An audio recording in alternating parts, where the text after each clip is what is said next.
Штипската библиотека Гоце Делчев денес го одбележа Светскиот ден на книгата и авторските права. Можеме да кажеме со гордост дека овој ден го прославува веќе 25 години со конкурс, распишува литературен конкурс, песна и краток расказ.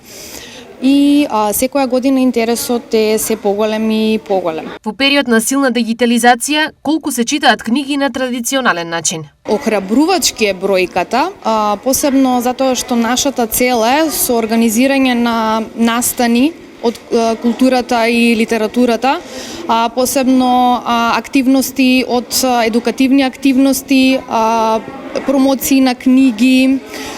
Целото тоа допринесува поголема активност на младите и интересот за книгата можам да кажам дека се уште го има. Колку брзо Штипската библиотека дигитално се трансформира и се доближува на сите генерации? Процесот на дигитализација е доста сложен процес.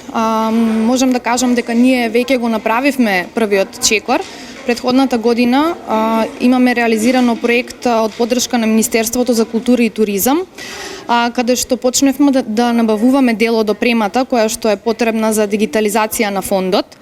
Па така на еден начин можам да кажам дека веќе го започнавме процесот на дигитализација.